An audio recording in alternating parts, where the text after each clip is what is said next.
안녕하세요 여러분. 오늘은 제가 스타벅스에서 어떻게 일을 했는지 이런 스타벅스 지원 수기와 한국 스타벅스와의 약간 차이점 같은 거를 말씀드리려고 하는데요. 그래서 제가 지금은 일이 끝나고 와서 유니폼을 입고 좀 초췌한 모습으로 지금 촬영을 하고 있습니다. 먼저 호주 스타벅스에 입사한 지는 지금 3개월 정도 됐고요. 저는 한국 스타벅스에서도 8개월 이상을 일했었어요. 원래 워킹홀리데이를 할 때 항상 마이어 스타벅스를 지나다니면서 나도 여기서 일하고 싶다라는 생각이 들어서 이제 한국에 다시 돌아가서 아르바이트를 할 때 스타벅스를 지원을 했고요. 그렇기 때문에 더 쉽게 스타벅스에서 일할 수 있었던 것 같습니다. 일단 스타벅스 호주의 경우에는 한국 스타벅스와 마찬가지로 온라인으로만 지원이 가능합니다. 물론 레주메를 내러 오시는 분들도 계신데 항상 저희는 온라인으로만 뽑기 때문에 따로 지원은 어렵다고 말씀을 드리고요. 지원하시기 전에 호주 스타벅스 홈페이지에 들어가시면 커리어라는 메뉴가 있어요. 그쪽에 들어가서 이제 조인 스타벅스 팀을 클릭하시면 지금 열려있는 잡 오프닝들이 떠있기 때문에 거기서 본인에게 맞는 그 브런치를 선택을 해서 지원을 해주시면 됩니다. 저 같은 경우에는 12월 달에 호주에 오면서 이제 처음으로 지원을 하게 되었는데요. 제가 지원했을 당시에는 브리즈번의 첨사이드 점포가 오프닝이 나와 있어가지고 지원을 했는데 5번이 넘게 떨어졌어요. 사실은 제가 저번에도 말했지만 제가 10번 넘게 떨어졌다고 이력서 편에서 잠깐 언급을 했었는데요. 스타벅스 코리아 같은 경우에는 한 번 지원을 하면 이제 입사 지원서가 2개월 동안 보관이 되면서 만약에 한 점포에서 면접을 보고 떨어지더라도 다음 점포가 열람을 할 수 있는 그런 시스템으로 되어 있는데 호주 스타벅스 같은 경우에는 한 점포에 지원을 한 아이디로 했을 경우에 이제 그 아이디로는 따로 지원이 안 되더라고요. 제가 지원했을 때도 첨사이드가 한 번 공고가 올라왔었고 그 다음에 또 다시 새로운 공고가 올라왔었는데 그때 같은 아이디로 지원을 하려고 했지만 이미 지원을 했던 곳이라고 지원이 안 되더라고요. 이메일로만 지원이 가능하니까 이메일 아이디를 많이 만드는 걸 좀 추천을 해드리고 그렇게 해서 이제 처음에 지원을 할 때 내는 거는 가장 기본적으로는 레주메와 커버레터가 있어요. 이 레주메와 커버레터 같은 경우에는 제가 저번 시간에 레주메에 관한 이런 영상을 찍었기 때문에 그걸 참고해서 적으시면 좀 좋을 것 같고요. 사실 저도 워킹홀리데이 비자로 스타벅스에서 일을 할 수 없다고 생각을 했었는데 막상 스타벅스에서 워홀 비자로 일하시는 분도 계셨고 그 다음에 제가 오늘 물어본 바로는 워홀 비자는 선호하지는 않아요. 왜냐면은 호주는 6개월이라는 그 기간 한정이 있기 때문에 아무래도 6개월만 채용이 가능한 사람을 뽑기보다는 오래 일할 수 있는 사람들을 뽑겠죠.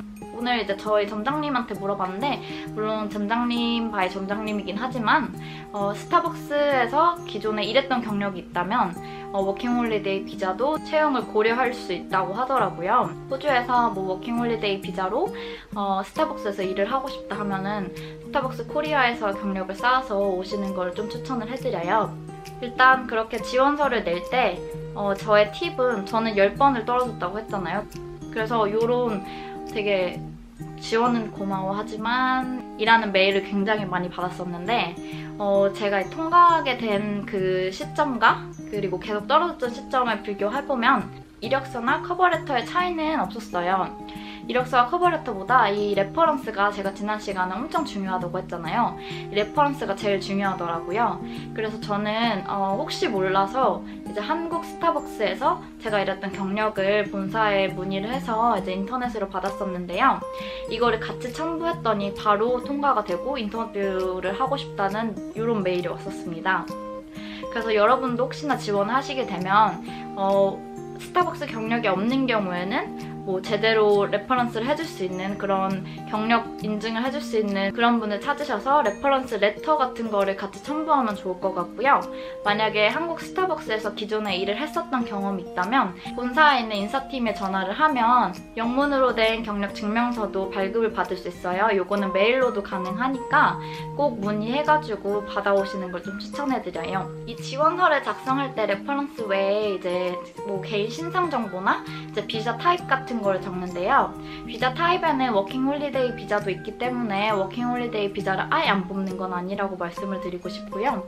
지원서를 작성할 때 제가 말하고 싶은 팁은 가끔 가다가 이제 지원하는 그 점포에 공고를 보면 우리 점포는 늦게까지 열기 때문에 밤 시간 늦게까지 근무가 가능한 파트너를 찾고 있어, 이런 식으로 좀 그 점포마다 특징이 있어요. 예를 들어 뭐 쇼핑센터 안에 있으면 쇼핑센터가 열리는 시간에만 우리가 운영을 하는데 그때 가능한 사람이라던가, 아니면은 뭐 몇 시간 이상을 하고 싶은 사람, 혹은 뭐 15시간에서 20시간 이런 식으로 가능한 사람을 뽑고 있어 라는 게 있기 때문에 이런 걸 참고해서 좀 지원을 할 때 가능한 시간을 또 적거든요. 그런 거를 적을 때 좀 고려를 해서 지원하는 걸 또 추천하고요. 그 지원 문항에서는 최소 6개월 동안 뭐 여행을 갈 계획이 있는지, 혹은 6개월 동안 뭐 근무 가능 시간이 바뀔 의향이 있는지라는 것에 대한 그 문항도 있기 때문에 무조건 NO로 해서 나는 여기에 정말 충실하게 일을 할 수 있다는 것을 좀 강조하면 좋을 것 같아요. 그 외에 뭐 지원서에 써야 하는 거는 뭐 본인을 어필할 수 있는 거나 스타벅스 오스트레일리아에서 일하면서 가장 기대되는 점 등이 있는데, 저 같은 경우는 뭐 그냥 한국 스타벅스에서 일했을 때 이런 점이 좋았기 때문에 호주에서도 이런 식으로 일하고 싶다라는 식으로 적었고요. 사실 이 내용도 저는 항상 갖게 됐는데 10번을 떨어지고 레퍼런스를 냈을 때 딱 붙었기 때문에 레퍼런스가 가장 중요하다고 생각을 합니다. 요거는 정말 스타벅스 경력 증명서면 더 좋겠지만, 그렇지 않은 경우에는 뭐 그 기존에 일했던 사장님들한테 레퍼런스 레터나 경력을 어느 정도 일했다는 것을 증명해줄 수 있는 그런 그 기간이 명시된 그런 것과 서명이 들어가 있으면 좋을 것 같아요. 이렇게 인터넷으로 지원을 하고 나서 며칠 뒤면은 메일이 오거든요. 이게 붙었는지 떨어졌는지 메일이 오고, 붙었으면 이제 인터뷰를 보고 싶다는 메일이 오면서 이제 본인이 로그인을 했을 때 인터뷰 시간을 또 선택을 할 수 있는 창이 뜹니다. 저 같은 경우에는 인터뷰 시간이 딱 하나밖에 떠있지 않아서 선택이 불가능했어요, 거의. 그렇지만 뭐 평소에는 여러 개를 열어놓기도 하기 때문에 이런 거는 본인에 맞게 선택을 해주시면 될 것 같고요. 인터뷰를 하고 싶다는 메일이 오면서 인터뷰 시간 선택을 하고 나서 이제 메일로 또 다른 메일들이 오는데, 레퍼런스 체크와 바로 워크라이트 체크라는 거예요. 이 사람이 합법적으로 일을 할 수 있는 그런 비자가 있는지 그 비자에 관한 메일을 보내는 거랑, 그다음에 레퍼런스 체크는 아까 말한 그 경력 증명서 외에 본인의 경력을 증명해줄 사람을 폼을 작성해서 이 사람한테 연락을 하면 된다고 이제 쓰는 건데요. 저 같은 경우에는 2명 쓸 수 있었는데, 1명은 이제 호주 내에서 제가 일했던 공장에서 슈퍼바이저를 하고 있는 친구한테 부탁을 했고, 한 분은 스타벅스 코리아에서 지금 슈퍼바이저를 하고 있는 언니한테 부탁을 해서 레퍼런스 폼을 작성하게 됐어요. 원래는 전화를 하는 게 대부분인데 아무래도 저의 레퍼런스이신 언니는 한국에 있다 보니까 그런 시간 자체 맞추는 거가 좀 어려워가지고 나중에는 메일로 받았는데요. 메일에는 이 사람이 어떻게 일을 했는지, 그리고 뭐 세일즈라던가 커스터머 서비스라던가 이런 거에 점수를 매기면 몇 점을 주고 싶은지 같은 되게 세세한 문항이 있었어요. 제가 생각했을 때는 이 정도까지 세세해야 되나? 약간 이럴 정도로 굉장히 많은 문항이 있었는데요. 이게 저의 레퍼런스였던 분이 받으신 이런 레퍼런스 체크 폼이었는데, 퍼포먼스, 일은 어떻게 잘했는지, 그 다음에 일에 대한 이런 코워커들과의 관계는 어땠는지 이런 식으로 점수를 매겨서 이 사람을 추천하는지 추천하지 않는지 좀 되게 정확하고 좀 세세한 항목으로 나뉘어서 이제 폼을 작성을 하더라고요. 이런 식으로 해서 한 이틀 정도 지나고 이제 제가 이 메일을 받았던 게 목요일이었고, 그 다음 주 월요일에 바로 인터뷰가 잡혔어요. 사실 호주 스타벅스에서 일했던 그런 블로그 포스팅이라던가 아니면 유튜브 자체에 그런 내용은 많이 없어가지고 굉장히 제가 인터뷰에 대한 걱정을 많이 해서 정말 금, 토, 일 3일 동안 잠을 되게 설쳤거든요. 그래서 저는 가기 전에 준비를 했던 게 이제 영국이나 캐나다 스타벅스의 그런 인터뷰 사항을 좀 문항들별로 좀 답안을 좀 생각을 해봤어요. 기본적으로 스타벅스 자체가 커스터머 서비스를 하는 곳이기 때문에 커스터머 서비스에 관련된 커스터머는 어떤 건가, 혹은 뭐 본인이 했던 커스터머 서비스 중에 기억에 남는 거라던가, 혹은 스타벅스 자체는 개개인의 능력도 중요하지만 되게 제가 일했던 스타벅스 코리아 같은 경우에는 굉장히 협동심이 중요하거든요. 개개인이 일을 하고 있다고 하지만 일단 팀으로 움직이는 거기 때문에 그런 코워커들이랑 하는 그런 코오퍼레이션이 중요하다고 생각을 해서 그쪽에 관련된 문항도 생각을 했어요. 그래서 12월 31일이 돼서 제가 1년의 마지막 날에 이제 면접을 보러 갔었는데 처음에는 너무 긴장을 했었어요. 일단 어떤 문항을 물어볼지도 몰랐고 또 영어로 인터뷰를 보는 게 굉장히 오랜만이었고 그렇기 때문에 되게 떨면서 인터뷰를 봤었고 또 그래도 얼마나 일하고 싶은지 어필을 하고 싶어서 이 한국에서 가져온 이 스벅 유니폼을 보여주려고 가방 한 구석에 또 넣어왔었거든요. 그래서 앉아서 제일 먼저 했던 거는 현재 일을 하고 있는지 혹은 현재 학생인지를 묻는 거였어요. 그래서 저 같은 경우에는 12월 달에 호주에 다시 왔고 올해는 학비 때문에 풀타임으로 일할 수 있을 정도로 학교를 다니는 게 아니라 현재는 지금 요거를 퍼스트 잡으로 생각을 하고 있다라고 말을 했었고 그래서 뭐 이제 자기소개를 부탁을 하더라고요. 임팩트 있게 스토리로 얘기하는 게 나을 것 같아서 저 같은 경우에는 뭐 워킹홀리데이 때 이제 요 브리즈번에 살면서 마이어를 항상 지나다녔는데 여기 스타벅스에서 일하는 파트너들이 다들 너무 행복해 보여서 나도 이제 여기서 한번 일을 해보고 싶다라는 생각에 이제 한국에 돌아가서 스타벅스 코리아에 입사를 했었고 그리고 거기서 경력을 쌓은 다음에 다시 호주로 돌아왔다라고 했더니 그러면은 그 전부터 이제 여기에 입사하고 싶어서 계획을 한 거냐 그러면서 바로 채용하고 싶다고 얘기를 해주는 거예요. 그러면서 이제 스타벅스 코리아와 이제 오스트레일리아의 그런 메뉴는 어떻게 다른지, 뭐 스타벅스 코리아 일할 때 어땠었어? 약간 이런 질문들을 끝으로 5분 만에 인터뷰가 끝나버렸어요. 그래서 그때는 점장님이 마이어 점장이었고 자기가 이제 사우스 브리즈번점에 열면서 이제 그쪽으로 넘어갈 거다 하면서 우리도 같은 팀으로 해서 사우스 브리즈번으로 갈 건데 괜찮은지 그런 걸 물어봤었고 또 뭐 스케줄이 언제 가능한지 그런 것들도 물어보면서 되게 금방 끝났어요. 아무래도 그 전에 스타벅스에서 일했던 경험이 있다 보니까 많은 질문보다는 그냥 너 그래도 그럼 일 꽤 하겠구나 싶어서 바로 뽑더라고요. 인터뷰가 끝나고 나서 이제 연락을 주겠다고 했었는데 이제 1월 1일이나 이제 그때부터 좀 쉬는 날이 계속 됐기 때문에 좀 일주일 정도 기다렸다가 연락이 안 와가지고 되게 초조한 마음으로 인사팀에 연락을 했더니 바로 이제 그 다음 주에 트레이닝이 잡혔다고 하면서 여러 가지 서류를 검토하는 시간이 있었어요. 저 같은 경우에는 처음 레퍼런스 폼 때 2명을 썼었는데 그게 날아갔는지 다시 작성을 해야 된다 그래서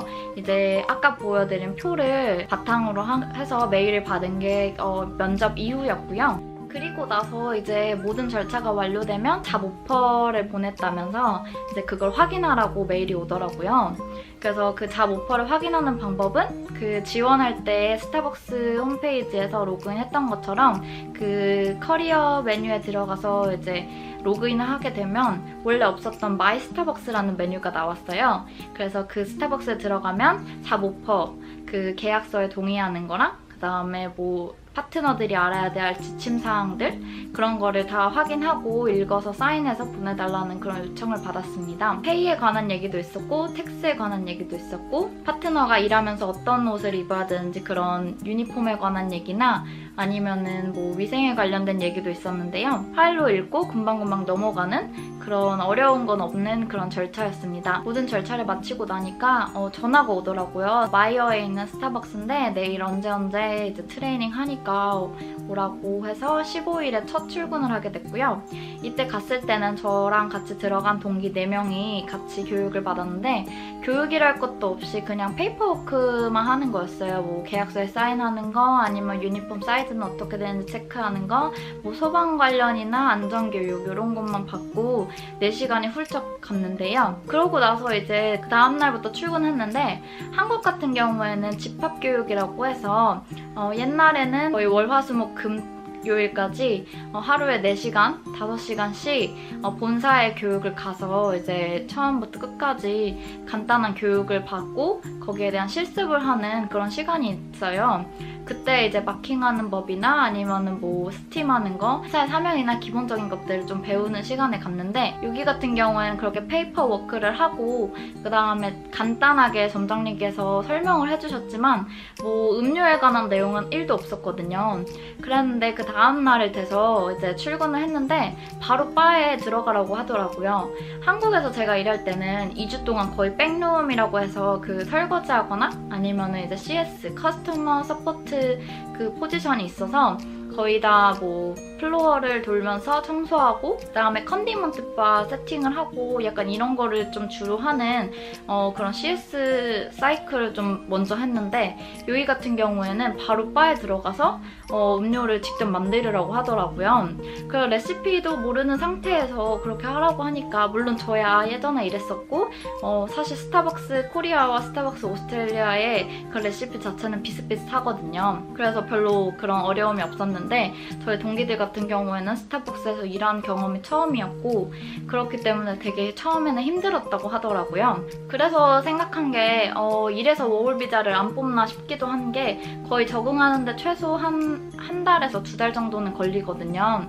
그렇기 때문에 우리는 6개월밖에 일을 못 하잖아요. 근데 그중에 한 달, 2달 이상을 좀 트레이닝을 쓰게 되면 너무나 손해기 때문에 좀 경력이 있는 사람 위주로 뽑는 것 같다는 생각이 들었습니다. 그리고 저는 첫날 들어갔을 때부터 이제 뭐 프라푸치노 만드는 바2 포지션을 시작을 해서 바1까지 해보라고. 바1은 이제 핫 커피나 음료를 핸드오프에서 주는 손님들한테 주는 그런 포지션을 맡는데요.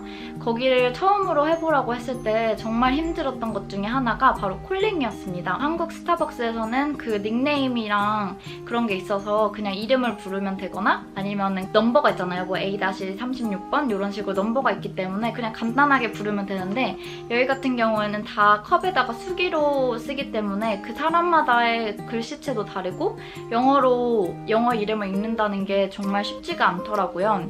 그래서 혹시나 스타벅스에 지원을 하고 이제 붙으시면 항상 다른 나라도 마찬가지겠지만 영어 이름을 좀 소리내서 읽거나 아니면 쓰는 걸 좀 많이 연습을 해야 될 것 같다는 생각이 들었습니다. 여기까지가 제 지원 수기와 이제 여러 가지 좀 느낀 점?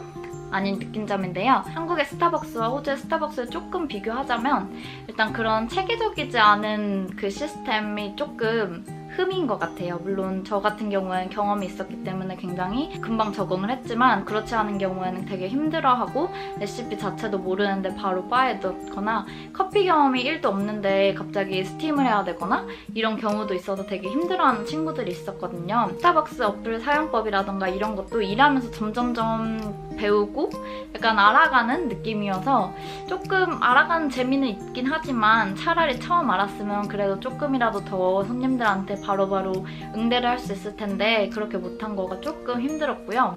레시피 자체는 굉장히 비슷한데 이제 샷 들어가는 게 달라요. 제가 저번에 근무 환경 영상에서도 제가 자막으로 남겼지만 한국 같은 경우에는 샷이 들어가는 게 쇼톨 그란데 벤티 기준으로 1122라면 여기는 1223 이렇게 샷이 더 많이 들어가고 여기는 플라워 화이트라는 메뉴가 있는데 그거는 2234 이렇게 많은 샷이 들어가서 이런 약간의 차이점을 제외하고는 거의 다 비슷하고 한국보다 시럽의 종류도 많다는 거 그리고 또 한국보다 우유 선택에 좀 폭이 많더라고요. 아무래도 알러지에 조금 민감하다 보니까 우리나라에서는 일반 우유, 그 다음 저지방, 그 다음 무지방 그리고 두유 이렇게 있는 반면에 여기는 일반 우유, 무지방, 락토프리, 두유 그리고 아몬드 밀크까지 총 5가지가 있어요.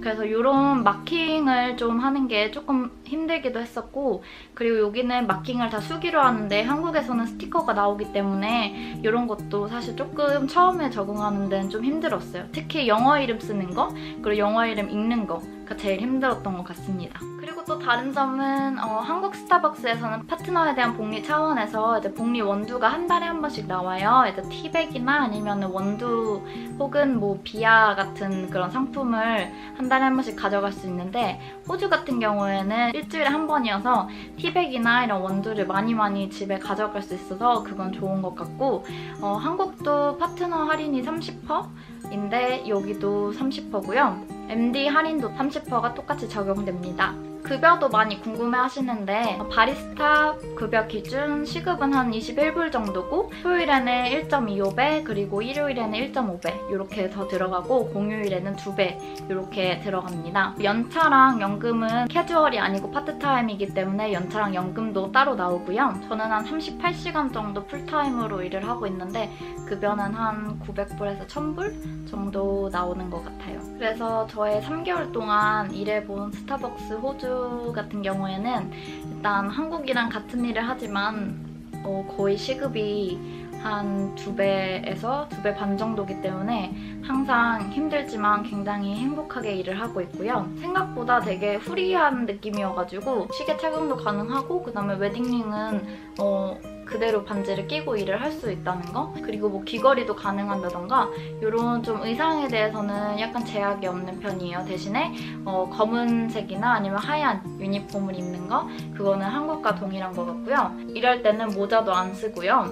그다음에 뭐 앞치마 같은 경우도 개인으로 지급하는 게 아니라 그냥 세탁업체에서 매번 빨래를 해주기 때문에 그냥 앞치마도 쓰고 바로 벗으면 되고 따로 보관을 안 해도 된다는 거, 개인이 따로 세탁을 하지 않아도 된다는 거, 그건 장점인 것 같습니다. 한국 스타벅스 같은 경우에는 스타벅스 카드로 결제를 해야만 별이 모여지기 때문에 항상 충전을 해야 되는데요. 호주 스타벅스 같은 경우에는 충전을 따로 하지 않아도 그냥 보여주기만 하면 원래 별 적립이 됐었는데 현재는 포스 시스템을 바꾸고 있어서 그 어플을 다운받으시면 보여지는 바코드를 스캔하면 이제 10% 할인을 해드리고 있고요.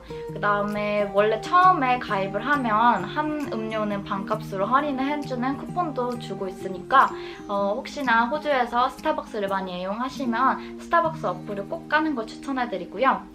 그리고 약간의 부재료 뭐 휘핑이라던가 아니면 바닐라 크림이라던가 약간 재료의 맛의 차이는 조금 있는데요. 제가 개인적으로 계속 말씀드리고 싶은 거는 바닐라 크림 콜드브루가 한국과 조금 레시피가 달라요. 한국 거는 그냥 콜드브루에 얼음이랑 그다음에 바닐라 시럽이랑 바닐라 크림이 들어가는 반면에 호주에서는 그 콜드브루에 물을 더 넣거든요. 한국의 맛을 즐기고 싶다면 바닐라 크림 콜드브루 주문하실 때 물을 빼달라고 해주시면 될 것 같아요. 마찬가지로 따뜻한 차이 라떼 시킬 때도 차이 라떼에 따뜻한 물이 들어가는데요.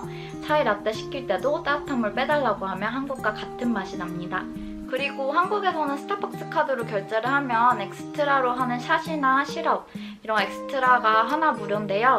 호주는 그런 게 해당 사항이 없이 무조건 다 엑스트라 차지가 된다는 거 꼭 알아두시고, 호주에서는 원두를 선택할 수 있는 에스프레소 초이스라는 게 있어요.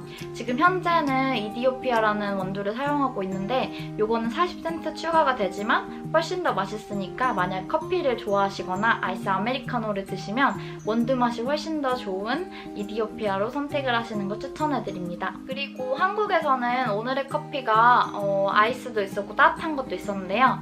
호주에서는 이 브루드 커피라고 부르는 오늘의 커피가 아이스로는 없기 때문에 아이스 커피를 달라고 하면 콜드브루나 아니면 아이스 아메리카노 중에서 선택을 해야 한다는 것도 꼭 알아두세요. 그래서 오늘은 스타벅스에 관해서 제가 간단한 저의 얘기를 들려드렸는데요. 혹시나 궁금한 점이 있다면 댓글로 써주시면 제가 또 열심히 답변을 해드리고 질문이 많은 경우에는 다른 영상으로 여러분을 찾아뵙겠습니다. 그럼 여러분 다음에 만나요.